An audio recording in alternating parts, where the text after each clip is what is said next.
അടുത്ത ആയത്ത് 30-ാമത്തെ ആയത്താണ് നമുക്ക് പാരായണം ചെയ്യാനുള്ളത്. ഖുല്ലിൽ മുഅ്മിനീന യഗുദ്ദൂ മിൻ അബ്സാരിഹിം വയഹ്ഫളൂ ഫുറൂജഹും ദാലിക അസ്കാ ലഹും ഇന്നല്ലാഹ ഖബീറും ബിമാ യസ്നഊൻ. കഴിഞ്ഞ ആയത്തുകളിലൊക്കെ നമ്മൾ പറഞ്ഞതെന്താണ്? അനുവാദം ചോദിക്കണം, അനുവാദമാരായണം എന്നൊക്കെയല്ലേ.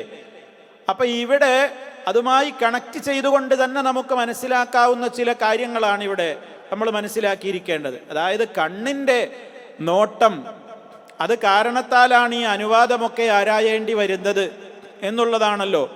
അപ്പം ഇനി സത്യവിശ്വാസികളായ പുരുഷന്മാരോടും സത്യവിശ്വാസിനികളായ സ്ത്രീകളോടും പൊതുവിൽ, അതൊരു സ്ഥലത്ത് വീട്ടിലേക്ക് കയറി ചെല്ലുകയാണെങ്കിലും വീട്ടിൻ്റെ അകത്ത് നമ്മൾ പ്രവേശിക്കുകയാണെങ്കിലും പൊതുസ്ഥലത്താണെങ്കിലും ഒക്കെ എല്ലാവരും വളരെ ശ്രദ്ധയോടെ സൂക്ഷ്മതയോടെ പാലിക്കേണ്ടുന്ന നിയമങ്ങളാണ് പറയുന്നത്. ഖുൽ, പ്രവാചകരെ പറയൂ, ലിൽ മുഅ്മിനീന, സത്യവിശ്വാസികളായ പുരുഷന്മാരോട് പറയൂ. അവിടെ സത്യവിശ്വാസികളായ പുരുഷന്മാരോട് എന്ന് പറയാൻ കാരണം അത് മൊത്തത്തിലുള്ള പ്രയോഗമല്ല. കാരണം ശേഷം ഖുല്ലിൽ മുഅ്മിനാത്തി, സത്യവിശ്വാസിനികളായ സ്ത്രീകളോട് പറയൂ എന്ന് അടുത്ത ആയത്തിൽ വരുന്നുണ്ട്. അപ്പം അതുകൊണ്ട് തന്നെ സത്യവിശ്വാസികളായ പുരുഷന്മാരോട് അവരോട് പറയുക. എന്താണ് സത്യവിശ്വാസികളോട് പറയേണ്ടത്? യഗുദ്ദൂ, യഗുദ്ദൂ, അവർ താഴ്ത്തട്ടെ. ഗദ്ദ എന്ന് പറഞ്ഞാൽ താഴ്ത്തി എന്നാണ്, ചിമ്മി, കണ്ണ് ചിമ്മുന്നതിനാണ് ഗദ്ദ, ദൃഷ്ടി താഴ്ത്തുന്നതിനാണ് ഗദ്ദ എന്ന് പറയുക. അതിൻ്റെ മുളാരിയാണ് യഗുദ്ദു. യഗുദ്ദൂ, അവർ താഴ്ത്തട്ടെ, അവർ താഴ്ത്തട്ടെ. എന്ത്? മിൻ അബ്സാരിഹിം, അവരുടെ ദൃഷ്ടികളിൽ നിന്ന്, അല്ലെങ്കിൽ അവരുടെ ദൃഷ്ടികളെ, അവരുടെ ദൃഷ്ടികളെ.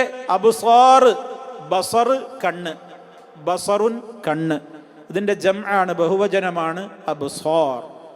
മിൻ അബ്സാരിഹിം, അവരുടെ ദൃഷ്ടികളെ, അല്ലെങ്കിൽ ദൃഷ്ടികളിൽ നിന്ന്, ദൃഷ്ടികളിൽ നിന്നവർ. അഥവാ അതെന്താണ് അങ്ങനെ പറയാൻ കാരണം എന്ന് നമുക്ക് വിവരിക്കുമ്പോൾ പറയാനുണ്ട്.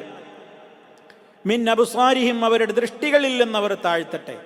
വയഹ്ഫളൂ, ഹഫിള യഹ്ഫളു, സൂക്ഷിച്ചു. വയഹ്ഫളൂ, അവർ സൂക്ഷിക്കുകയും കാത്തുകൊള്ളുകയും ചെയ്യട്ടെ. വയഹ്ഫളൂ, അവർ കാത്തു സൂക്ഷിക്കുകയും ചെയ്യട്ടെ. എന്തിനെ?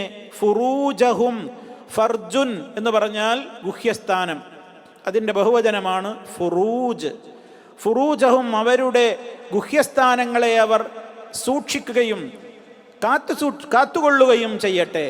ദാലിക, അത്, ദാലിക അത്, അസ്കാ, വളരെ പരിശുദ്ധമായതാണ്. അസ്കാ, നമ്മൾ മുമ്പ് പഠിച്ചിട്ടുണ്ട് ആ പദം. അസ്കാ എന്ന് പറഞ്ഞാൽ ഏറ്റവും പരിശുദ്ധമായതാണ്. സകാത്ത്, വിശുദ്ധി, പരിശുദ്ധിയാണ് ആ പദം നമുക്ക് അർത്ഥമായി മനസ്സിലാക്കി തരുന്നത്. തസ്കിയത്തൊക്കെ അതിൽ നിന്നുള്ളതാണ്, ആത്മവിശുദ്ധി, ആത്മീയ വിശുദ്ധി. അപ്പോൾ ദാലിക, അതാണ്, അസ്കാ ലഹും, അവർക്ക് ഏറ്റവും പരിശുദ്ധമായത്. ലഹും എന്ന് പറഞ്ഞാൽ അവർക്ക്, ഈ മോമിനീങ്ങൾക്ക്. ഇന്നല്ലാഹ ഖബീറും ബിമാ യസ്നഊൻ. ഇന്നല്ലാഹ, നിശ്ചയമായും അല്ലാഹു, ഖബീറുൻ, അവൻ നന്നായി അറിയുന്നവനാണ്, സൂക്ഷ്മമായി അറിയുന്നവനാണ് അല്ലാഹു. എന്തിനെക്കുറിച്ച്? ബിമാ യസ്നഊൻ, അവർ പ്രവർത്തിക്കുന്നതിനെ പറ്റി അല്ലാഹു വളരെ സൂക്ഷ്മമായി അറിയുന്നവനാണ്. ഇനി ഇതേ കൽപ്പന സ്ത്രീകളോടും അടുത്ത വചനത്തിൽ വരുന്നുണ്ട്. ഇവിടെ സുഹൃത്തുക്കളെ, പുരുഷന്മാരോടും സ്ത്രീകളോടും ഒരുപോലെ അല്ലാഹു നിർദ്ദേശിക്കുന്ന ഒരു കാര്യമാണ് ദൃഷ്ടികൾ താഴ്ത്തണം എന്നുള്ളത്. വളരെ കൃത്യമായിട്ടാണ് ഇസ്ലാം ആ അധ്യാപനം നമുക്ക് പഠിപ്പിച്ചു തന്നിട്ടുള്ളത്. നേരത്തെ സൂചിപ്പിച്ചല്ലോ, അനുവാദമാരായുന്നത് തന്നെയും ഏത് കാരണത്താലാണ്? ദൃഷ്ടി നമുക്ക് ഹിതമല്ലാത്തിടത്തേക്ക് ചെന്നു പതിയും എന്നുള്ളത് കൊണ്ടാണ്. മാത്രമല്ല, ഒരു മനുഷ്യൻ്റെ മനസ്സിൽ മനസ്സിൽ ചില ആഗ്രഹങ്ങൾ ഉണ്ടാകണമെങ്കിൽ, മുള പൊട്ടണമെങ്കിൽ കണ്ണാണ് ആദ്യം താഴ്ത്തേണ്ടത്. മനുഷ്യ മനസ്സുകളിൽ ആഗ്രഹങ്ങൾ മുളപൊട്ടുന്നത് ഒന്നുകിൽ കണ്ടതുകൊണ്ടാണ്, അല്ലെങ്കിൽ കേൾക്കുമ്പോഴാണ്, അതല്ലെങ്കിൽ തൊടുമ്പോഴാണ്. ഇങ്ങനെ പഞ്ചേന്ദ്രിയങ്ങൾ മുഖേനയാണ് മനുഷ്യ മനസ്സുകളിലേക്ക് മെസ്സേജുകൾ എത്തുന്നത്. ഒന്ന് കാണുമ്പോൾ, മറ്റൊന്ന് കേൾക്കുമ്പോൾ, മറ്റൊന്ന് അവൻ തൊട്ടറിയുമ്പോൾ, മറ്റൊന്ന് മണത്തറിയുമ്പോൾ, മറ്റൊന്ന് രുചിച്ചറിയുമ്പോൾ. ഇതാണല്ലോ പഞ്ചേന്ദ്രിയങ്ങൾ. മനുഷ്യനെ സംബന്ധിച്ചിടത്തോളം അവൻ്റെ വാസ്തവത്തിൽ അവയവങ്ങളുടെ മലിക്കാണ് ഖൽബ്. അവയവങ്ങളുടെ മലിക്കാണ്, രാജാവാണ് ഖൽബ്. കാരണം ഹൃദയത്തിൽ ചലനങ്ങൾ ഉണ്ടാകുന്നതും ഹൃദയം അവയവങ്ങളോട് ചില കാര്യങ്ങൾ ചെയ്യാൻ കൽപ്പിക്കുന്നതുമൊക്കെ അവൻ്റേതായ ഹൃദയത്തിൽ ചില പ്രത്യേകമായ വികാരങ്ങളും താല്പര്യങ്ങളുമൊക്കെ മുളപൊട്ടുമ്പോഴാണ്. അതിൻ്റെ കേന്ദ്രം അവയവങ്ങളാണെന്ന് പറയുമ്പോൾ അതിലേറ്റവും പ്രധാനപ്പെട്ട ഭാഗം മനുഷ്യൻ്റെ കണ്ണ് തന്നെയാണ്. ഖുല്ലിൽ മുഅ്മിനീന, മുഅ്മിനീങ്ങളോട് പറയൂ എന്നല്ലേ കൽപ്പന. അപ്പം മുഅ്മിനീങ്ങൾക്കിത് ബാധകമാണ്. അതിനൊരു മറുവശം കൂടിയുണ്ട്. ഇത് മുഅ്മിനീങ്ങളാണ് ചെയ്യുക. ഹൃദയത്തിൽ ഈമാനില്ലാത്തവർ ഇതിന് വിരുദ്ധം പ്രവർത്തിക്കും. അപ്പോൾ ഇതിന് വിരുദ്ധം പ്രവർത്തിക്കുന്നത് ഈമാനിക വിരുദ്ധമാകും. അത് നമ്മുടെ ഈമാനിൻ്റെ കമ്മിയെ, അതിൻ്റെ അളവിൻ്റെ കുറവിനെയായിരിക്കും അത് കാണിക്കുക. അൽ ഈമാനു യസീദു വയൻഖുസു, ഈമാൻ കുറയും കൂടും. യസീദു ബിത്വാആതി, സൽക്കർമ്മങ്ങൾ മുഖേന ഈമാൻ വർദ്ധിക്കും. വയൻഖുസു, അവൻ്റെ ഈമാൻ കുറഞ്ഞു പോകും. ഏത് മുഖേന? ബിസ്സയ്യിആതി, തിന്മകൾ മുഖേന. അതുകൊണ്ട് തന്നെ ഏറ്റവും ശ്രദ്ധിക്കേണ്ടുന്ന ഒരവയവമാണ് മനുഷ്യൻ്റെ കണ്ണ്. ഇനി ഞാൻ നേരത്തെ പറഞ്ഞല്ലോ, ദൃഷ്ടികളിൽ നിന്ന് അപ്പൊ ചിലത് താഴ്ത്തണം എന്നുള്ള അർത്ഥം അതൊന്ന് കിട്ടും.